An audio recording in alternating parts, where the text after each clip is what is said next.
Kadalasan na napag-uusapan ay yung pagbibigay ng Terra Firma at ng Northport ng kanilang mga first round draft picks dito sa Barangay Ginebra. Pero ngayon mukhang mababago na ang kwento at ayon dito sa mga reports na lumalabas. Mukhang ito namang Blackwater bossing, yan din ang gagawin. Ibibigay yung kanilang first round draft pick naman dito sa TNT Tropang Giga. At hindi na nakapagtataka yan kung sakaling matuloy dahil alam naman natin na itong Blackwater bossing yan ang farm team ng MVP Group. Kasama ng sister team nila na NLEX. Ngayon marami nakapansin na itong Blackwater sunod-sunod na talo. Parang nakikipag-unahan dito sa Terra Firma at Northport ng pababa ng ranking. So hindi na ako magtataka kung yung draft pick nila maging number 1 dito o number 2 sa darating na draft. So yan ang dahilan kung bakit ito ibibigay nila dito sa TNT Tropang Giga para ang TNT makakuha ng solid na player sa susunod na PBA draft. Ang tanong ngayon, sino naman kaya ang pwedeng makuha ng TNT? Maraming mga pwede silang makuha, depende yan syempre kung ano ang placing nung first round pick ng Blackwater at kung sino yung mga players na mag-a-apply. Hindi natin mayalis yung posibilidad na syempre mga malalaking pangalan katulad nila Renza Bando mag-apply dyan o malay natin itong si Terdy Ravena. Syempre yung iba pang mga malalaking players katulad nila Dwight Ramos naglalaro yan sa Japan so malabong sumali sa PBA draft. Ang iba pang pwede dyan itong sila Quentin Brown at itong si Gosum. Pwede rin ayon sa mga reports itong sila Darren Mayo at yung iba pa. Si Jason Brickman pwedeng kunin ng TNT yan para mayroong additional na point guard pang magamit. So, ibig nito sabihin, good news sa TNT, yung pagbibigay sa kanila ng Blackwater nung kanilang first round draft pick dahil sigurado magagamit yan ng mabuti nitong si Coach Chot Reyes. At samantala naman ang susunod natin balita, ito raw San Miguel ay pinupursige na makuha nila itong si Darren Mayo, yung 6'8 guard na napag-uusapan ngayon madalas dito sa social media at ayon dito sa mga reports. Mukhang ang plano talaga nitong San Miguel Beer ay kunin ito dahil ito isang 6'8 na guard. So alam naman natin ang SMB ngayon naghahanap ng isang guard na mapaparehas dito kay Wamit Yongson dahil matanda na si Chris Ross. At ang magandang option ay ito si Darren Mayo. Posibleng makuha yan ng San Miguel. Ang sabihin natin prospect dito kay Mayo, mataas itong magiging draft pick. So malamang kung kukunin to ng San Miguel, kinakailangan makuha nila yung first round pick ng Terra Firma o kaya Northport Batang Pier. Kung sakasakali nga na matuloy ito, maganda yan para dito sa SMB dahil alam naman natin na itong San Miguel Beer, isa doon sa mga top teams ngayon dito sa PBA na naghahanap ng guards talaga. At si Darren Mayo magiging magandang compliment yan para dito sa SMB kung sakasakali. If ever nang matuloy nga to, magiging maganda yan para dito sa Beermen lalo na at nakikita natin na isa siya dito sa mga matatawag na mga mismatch kung kunin nila ito dahil sa height niya 6'8". Kung may guard ng San Miguel na 6'8", ang laking problema yan para doon sa ibang koponan. Kaya nga bagay na bagay ito dito sa SMB ngayon. Alam din natin na itong San Miguel Beermen ay pwedeng kumuha ng additional draft picks pa.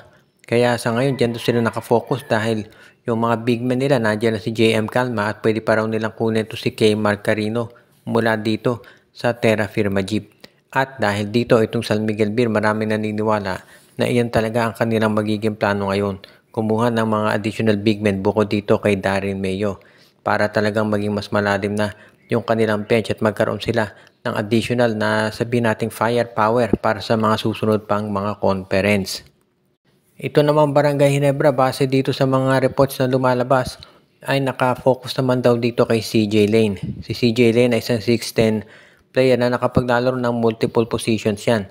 Depende na lamang kung anong i-assign ng coach pero alam natin dito sa PBA dahil sa height nito malamang ito ay gawing either forward o kaya center. Although kaya nito maglaro ng wingman sa totoo lang kahit guard. So pwede siya kahit saan position nilagay ni Coach Tim Cone.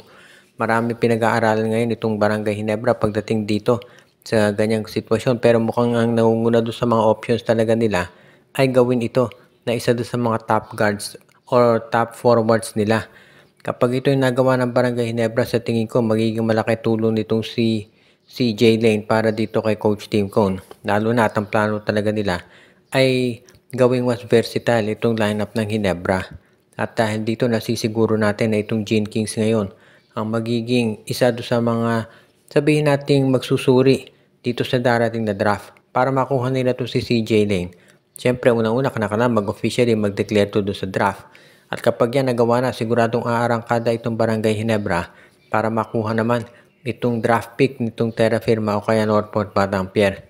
Kung alin man dyan, for example, kung makuha ng San Miguel yung draft pick ng Terra Firma, yung draft pick naman ng Northport ang kukunin nila. Kaya yan talaga magiging magandang sitwasyon ngayon dito para sa Barangay Ginebra. Dahil siyempre itong Barangay Ginebra naman, alam natin na hindi yan papabayaan ni Alfrancis Chuho at sisiguraduhin niya na yung mga top draft picks dito sa PBA ay makukuha nila palagi. At alam din natin na itong si CJ Lane matagal na yung minamataan ng mga PBA teams at gusto ng Barangay Ginebra na sila unang makakuha dito.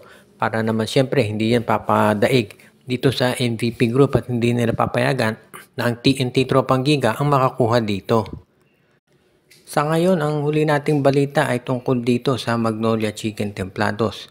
At ayon doon sa mga reports, itong Magnolia at Converge daw ay baka may trade pang gagawin. Ito raw Converge Fiber Excess kung inyong mapapansin, palaging nasa balita ngayon lalo na sa social media. At mayroong mga umiikot na mga reports na tila hindi raw nagiging maganda yung takbo ng players at management. Dahil dito marami raw players ditong Converge Fiber Excess ang posible na mag-request na ma-trade. Depende na lamang yan kung ano magiging usapan nila.